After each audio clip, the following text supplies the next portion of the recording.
Well, hello, writers. Welcome to episode number 531 of Ink in Your Veins. I'm Rachael Herron, and I am here today with Kaila Yu, and we are going to talk about how to brain dump your way out of perfectionism, as well as a bunch of other things. So please stick around for the interview. What has been going on around here? It feels like a lot. It feels like a lot. All good things. Ed, my dear Ed, my assistant and friend, is in town for a few days, and we've been able to hang out, and we've got more hanging out to do. It's just really nice to have him in Wellington. His visit is overlapping with some big winds today that were big enough to basically shut down Wellington, which does not happen very often. The winds are high enough to be off the Beaufort scale and onto, I'm losing the name of it, what's the hurricane scale? So we got a category one hurricane. But here today, but it's not actually a hurricane. It's just winds. It's just winds being that high that all schools are closed. There was a civil defense warning for everyone to work from home, stay off the roads. So Ed, I'm in my office, and Ed is hopefully enjoying that in his nice hotel and maybe getting blown across streets and into nice restaurants. So that has been fun. How cool is it? I think it's very cool that being a person who lives in New Zealand and lives in Wellington, it means that anybody who comes to New Zealand, they generally go to Wellington. It is a place that if they're going anywhere besides just Auckland, they'll probably come through Wellington, and then I get to see them. Of course, Ed came here on purpose to see us. So that is lovely. And that's been really fun. Um, right now, I'm enjoying the wind outside the windows. I'm also enjoying the soft kitty snores from the recliner next to me. You'll see that the door behind me is open if you watch on the video. And this door has not been open since January because I have a small office, but it's divided up into two small places, and the bigger space has been solely the cats. They've got their cat tree in there, their litter boxes, their sofa used to be my sofa, but it's now their sofa, and they are very clean and fresh smelling little guys. But they were also kittens, and I didn't want them getting into all of my stuff in my office and creating havoc. And now that everyone's getting along, right now in my office, I have my sweet Junebug dog under my feet to the right, and I've got Space Prince snoring on the recliner to my left. It is just the nicest. Also, it's real nice because it has been a cold winter and I don't have heat in here. And there's no dehumidifier running in here. Like we have two dehumidifiers always running in the house, and we pull 2 to 4 liters a day out of the air. And I had just been feeling that all of my journals that are stored up above me were just getting wetter and wetter, and I can see a little bit of mold around the windowsills, which is totally normal in Wellington. These these windows in most houses in Wellington don't seal at all. Double pane, what is it called? Double glazing? Double glazing is just not a thing here. You can get it, but it's very, very expensive. Not done that often. And this morning when I was walking through the house, our house is pretty solid and it is protected by a house on either side and then a hill on one side of our house. So I can hear all the wind, but instead of the house rocking like a lot of houses in Wellington does, all I could do, I was walking around and I could feel the air. I could feel the wind on my skin inside.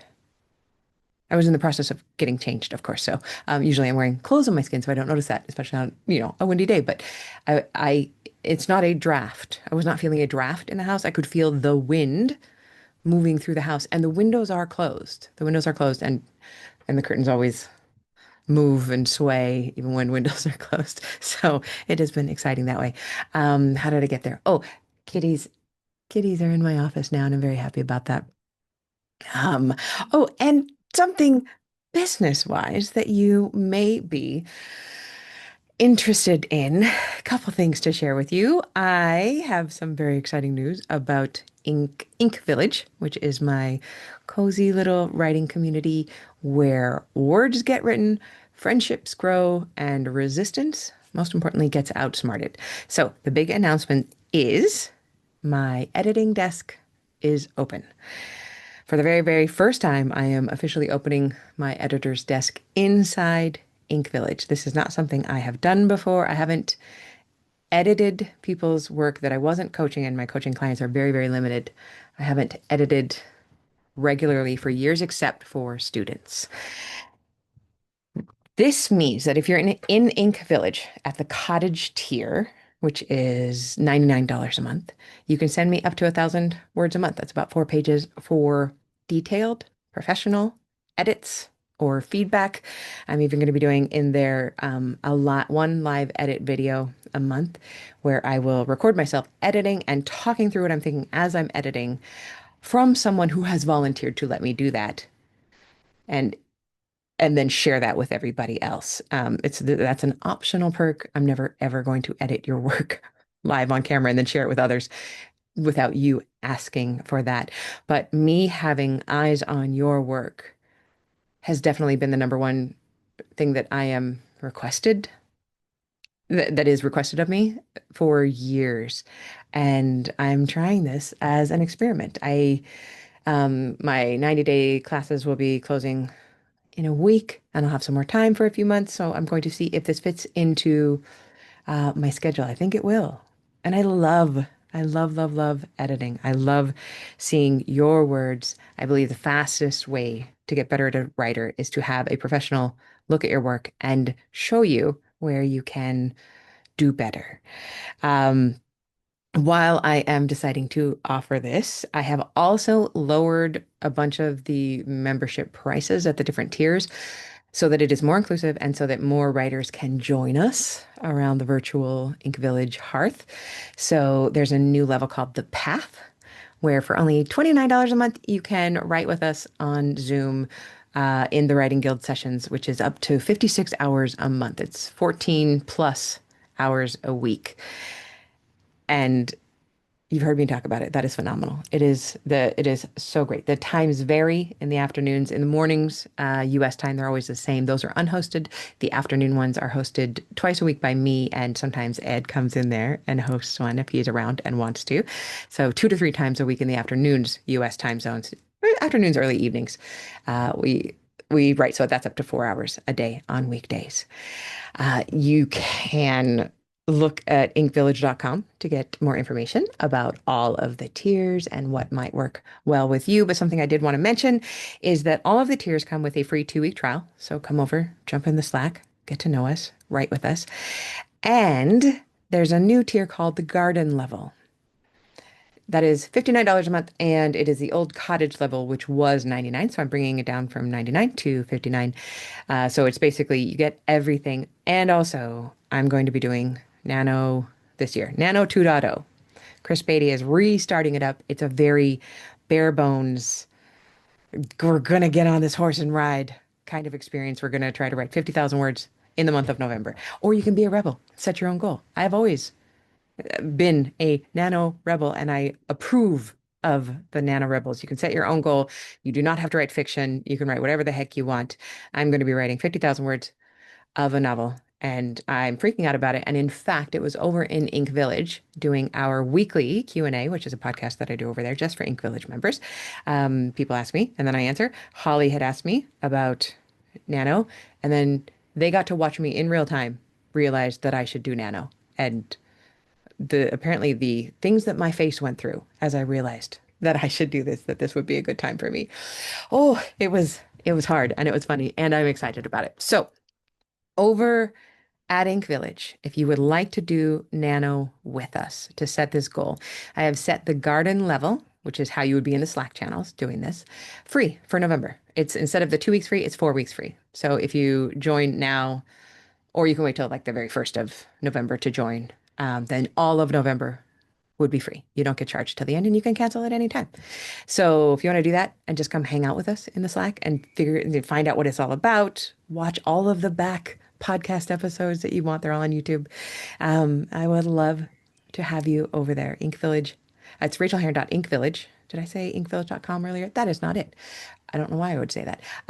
Rachelherron.com/Ink Village. rachaelherron.com/ink village, or you can just look at the show notes from where you are sitting and go punch the buttons and go look at that. Come along for 2 weeks free or for 4 weeks free at the garden level to get into the Slack and do Nano with us. Or you don't have to do Nano. Just come join Ink Village and don't do Nano. You can sit on the sidelines and knit and gossip kindly and nicely about us while we do Nano, while we wonder why we are doing this. But I don't want to make that sound scary doing Nano because it isn't. It's gentle and fun and fulfilling. And that is the main goal that I have for Ink Village is that it is where your writing becomes gentle again. It's not what I don't want is to see you hustle harder. It is not about hustling harder or grinding or doing any of the other things that productivity culture wants us to do. It is about learning how to write sustainably in rhythm with your real life as your real life changes and goes up and goes down and gets harder and gets easier, surrounded by other people who are doing the same thing, who understand exactly why your dream matters so much to you. So, and if you've been in the village before and maybe drifted away, or if you've been in the village and there are some of you, and I see you and I love you, and maybe you've been nervous to come back to Slack and post and say, oh, hey, I've been missing my goals. Great. You know what? We've all been missing our goals. Come, let's miss our goals together. Your chair by the fire is still waiting, and I would love to have you in the Slack or at the Writing Guild sessions or wherever feels good to you. Or let me edit your work. I would love to do that.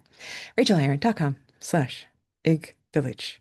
That sounded like a big advertisement because technically it was, but also it's encouragement to help get you writing and try it for free. Get some free encouragement just for fun.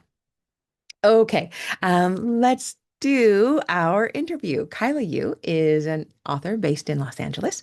Her debut memoir, Fetishized, A Reckoning with Yellow Fever, Feminism, and Beauty, was just published with Penguin Random House Crown Publishing. She's also a luxury travel and culture writer with bylines in the New York Times, Rolling Stone, Los Angeles Times, Condé Nast Traveler, and many more. Please enjoy the interview. Please get some of your own writing done. And if you feel like it, come over to Ink Village and write with us. All right, I'll talk to you soon. Happy writing. Okay, here we go. Well, I could not be more pleased to welcome you to the show. Will you please share your name and pronouns with us? Hi, my name is Kaila Yu, and it's she, her. I don't know if you could hear Thank that, but you. all of a sudden my cat is scratching the couch. No, but I'm going to Okay. leave it in because I love knowing Yeah. that there's a cat behind you scratching a couch, just like my Yeah. cats are on the other side of this wall, probably scratching something. Literally the moment we start talking, she starts doing it. Yeah. Exactly. I gave my dog to my wife across the house, and hopefully that will Oh, help. okay. So, well, congratulations on Fetishized, which just came out last month as we speak. But yeah, so on August 19th, right?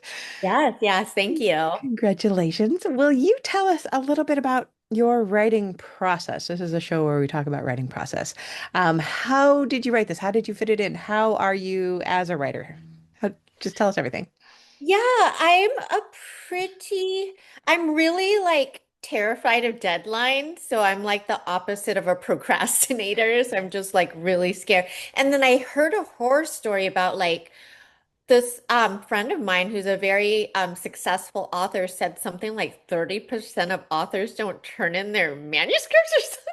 To the point, I've heard this too. I've always turned mine in on time, because I'm terrified as well. But they build in time. They build in like buffers because they know that that's true. Can you imagine? I would, Well, you owe the money back. So it's like and I would that would expect them to be knocking on my door for it. yeah. Yeah. So, well, I had so much time because in my head, when I turned in, or when I turned in the proposal and I got accepted, I was like, oh, it'll come out like next year. And it was like 2.5 years. So actually, I had so much time to write it. There was no rush. Like my book was 250 pages, so it wasn't like a super long, thing. And I submitted a proposal, so it wasn't yet written. I just kind of wrote it. I like turned in my book's a book of essays, so Yeah. I turned in like four of the essays to my editor and was like, "Is this going in the right direction?" And then we just started going back and forth one by one. But it was honestly really leisurely, which I also write as a like journalist for publications, and that's like way quicker. Like there's Hmm.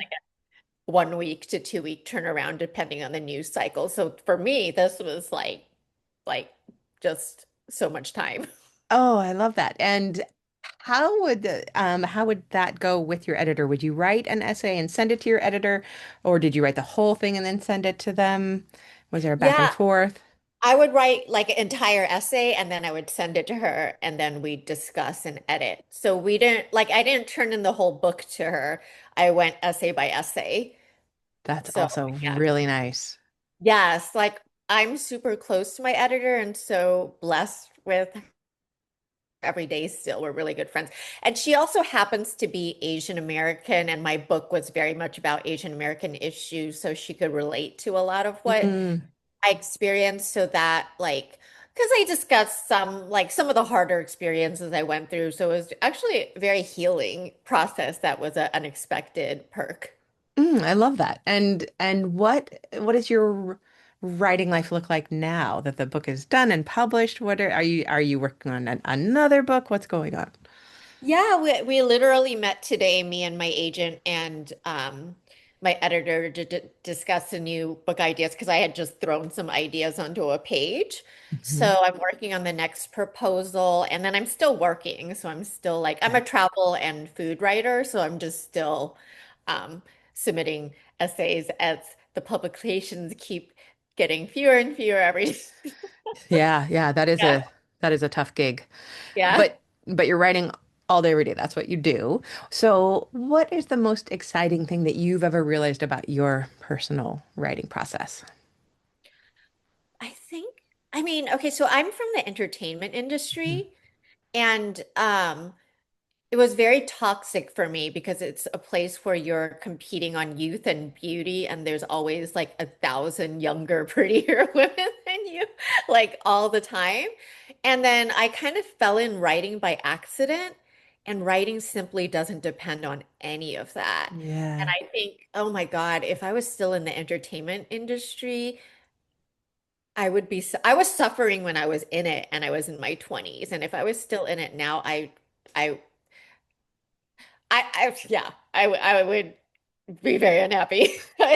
Yeah, I was gonna say something much worse, but I edited. But yeah, I would not be unhappy. I would not be happy. And I just feel like I can do writing till forever. Except Yeah. now, like AI throws a new wrench in like how that will change the landscape. But still, I think the landscape will always, I'm really kind of positive about all of it in that people will always want the voices of real people. I don't, I think AI is useful for, many micro tools of things that can be automated that I personally don't want to do in my own life, but it can never be me. It can never be you. It can never have your voice and your experience about what you've gone through and about what you go through every yeah. day. Well, the one So, thing, yeah, AI could never really write a true memoir. It would be a lie. never. Exactly. That's one of the top things that it could never ever do. So, Yeah. well placed. All right. What part of writing do you struggle with the most? Uh, I guess at first, when I started writing, it was very hard because when I first started writing, I just wanted to like go on free press trips. That was literally my motivation in life for writing. I think And that's a good motivation. I'll do it. but I didn't know how to like write. Like I knew how to write. I went to college. I turned in Yes, essays of course. Yeah. like that, but like I didn't know how to write a feature article. But I took classes and I like every article was such a chore. Like it was not fun. I did not look forward to it. And it was like, um, I hate writing, but I love going on these trips was kind of like my thought process. But like eventually just from doing it more and more, I just learned to love it. So I think writing for me, the hardest part is like when I'm learning to do a new medium. So again, like doing a book of essays became hard again because that Because you'd was never done it before. yeah. Yeah. So yeah, the beginning of any new writing process, I think, is my least favorite part, the learning And process. I know you're still, batting this around with your editor and agent, but do you think you will continue in the creative nonfiction slash memoir space? Yeah, I Yeah. think it's just because we're thinking of doing something food related, And then I could write just a cultural criticism about like food appropriation or something. And then, but Hmm. I was saying like anyone could write that who's a food writer. But like lived experience, that's when it's like, oh, only you could write it because only you have that specific lived experience. Um, so yeah, because I'm not the best food writer in the world, so I don't want to like go out there and compete with a James Beard Yeah, award-winning critic. Yeah. but you're the you. Nobody has your voice, and Yes. Yeah. no one can compete with that. So Yeah. awesome. Can you share a craft tip that you have picked up along the way? I don't know if this is such a craft tip, but I know a lot of writers suffer from perfectionism as I Hmm. do. And it's just like I'm a big fan of the brain dump. And Mm, as horrible as it might be, just putting every single idea you have out on the page and just getting started. And then I'll just dump it out. And then it's much easier when you dump it out to whittle it down, and then that becomes more fun than trying to craft like a perfect um, anything. Um, hmm like I would do that when I first started writing. I would like try to, when I was doing a feature article, I tried to write this perfect lead paragraph. hmm And then somebody told me, write that last. And that really Yes. helped. Yeah. Because you don't even know what you're going to find out while you're Yeah. writing. Yeah. Oh, that's beautiful. So when you're talking about the brain dump, if we could go that into that just a little bit more deeply for a second, how do you do it? Do you do it pen and paper? Are you doing like a bulleted list, or are you just blathering to yourself on the page, or a little bit of all of that? It's usually typed into a page, or almost Hmm. always, because I can't read my higher handwriting to transcribe it. But I think it comes from the morning pages practice. Yeah. So, um, probably most writers know this, Oh, but but there will be people who don't. So can you explain yeah. it for people? Yeah. So, I forgot the name of the woman and the Julia Cameron. yes, Yeah. and the practice is the art of The artist's way. artist way. Yeah. But the morning pages is basically, and I got this from Tim Ferriss actually, Hmm. but and he's a great writer, different style for me. But just basically, you wake up in the morning and you immediately write 3 pages of anything. You don't stop and think, and you just like dump out whatever. Like it might be your dream, it might be your worries, it might be like what you're planning for the day, but it's a brain dump. So you get that all out, and then you can start like the day fresh, Hmm. essentially. And it also like kind of sparks creativity sometimes, but I kind of do it like the brain dump, except a little more focused because it's still like, okay, at least this is brain dumping about this book or About a topic, topic. not, Yeah. not like what happened yesterday or something. But it is just like that. Like I'll be typing any thought I have about this, and it could make no sense to anybody else who's reading it. I really like that you say that too, because I know a lot of writers struggle with that perfectionism.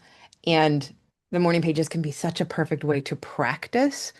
Because if you get used to just seeing garbage flow Mm. out, then it doesn't hurt as much when you're doing it for your actual work. You're like, no, I know this is, I'm going to fix it later.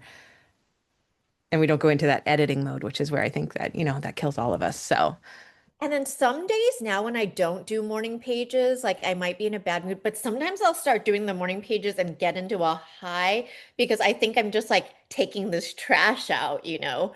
So yes, yeah, there's a lot to be said about just like dumping out there, stuff. there's Yeah. something that she says in the book too that I'm gonna mangle the quote, so I won't even try to quote it. But what she basically says is you can only listen to yourself complain about some things for so long before you Hmm. are forced to take action. And if you're doing the morning pages every day, I mean, that has changed my life so many times when I get into morning pages routines. I will hear myself complain so long that I'm like, oh, I cannot do that again. I will do something different today. Yeah. Yeah. Yeah. Well, that's great. So if anybody hasn't tried those, do try those. Fantastic. Especially for writers. Yeah. Yeah, exactly. What is the kindest thing you've ever done for yourself as a writer? Okay, I've been like saying anyone who's yeah, I've been saying this so much that people are going to get sick of hearing it because I'm telling all my friends, but I'm just recommending this book to everyone in my life, and it's not just for writers, but the book is called Love Yourself Like Your Life Depends on It. And Ooh. it's nothing about writing specifically. It's about loving yourself. And I Hmm. think that translates to everything in your life, like Hmm. writing, relationships, whatever. And we're not taught, especially as women, to love ourselves. That's Hmm. not. where we come from. It's the So opposite. We're taught to hate yeah, ourselves. yeah. So it like trained your naturally critical voice that most of us have into I love myself. More like that's the default setting. Hmm. Um, and yeah, I think it's so powerful. I've only been doing it for a little bit and I feel like changed from it already. But you're already telling people about it, and Yeah. that's awesome. That goes right onto my to be read pile. Thank you very much. Yeah. Can you tell us about a specific moment that you knew you had ink in your veins? Um, I might say the first time I was published, but then I still didn't think of myself as a writer. It was just like, oh, I have something to prove to people that I'm a writer. But first time I had ink in my veins was probably a couple years into writing. Um, and I don't know if it was like one specific article, but at some point it just like became not a pain to write anymore and it Oh became yeah. enjoyable. And I think it was maybe during the pandemic. Hmm. Um, you know what happened is that I stopped writing about travel so much because obviously nobody was buying travel articles. And I just started writing about TikTok culture. And it was so wild and wacky and fun. I just started to have fun with it. Yeah. Oh, and that's when it switched into something that you was in you that you could Yeah. do. The writing was part of you at that point. Yeah, because for the longest time, when I was even being a published writer, I had the most amazing writing coach, Mike Dunphy, and I would take my written articles and still run them by him before sending them to an editor for years because I didn't trust myself as a writer. And I think it was only like during the pandemic when I finally like took my training wheels off and started writing by myself. Oh, that's I love that. It's so good to have that kind of mentor though, that kind of guide. This wasn't on the list of questions, but may I ask you what was your most fun or enjoyable or fantastic travel writing trip that you have taken? Oh my God, there are so many, but my heart is in Bora Bora. Mm. And the first time I went there, everyone said you need to learn how to scuba dive. And it just like never been on my radar. And I always kind of been a city girl before I got sober. I didn't appreciate the Also ocean. sober. Okay, Thank 11 you. years. I'm Um, I'm 7, thank you. oh, That's nice. awesome. But yeah, I always identified as a city girl. Like I don't like Hmm. sure and all of that. But in Bora Bora, I learned how to scuba dive and I fell in love with the ocean. And I've just been, that's like my favorite place on earth because I saw my Mm. first manta ray. And yeah, it was just, I've written about Bora Bora so much.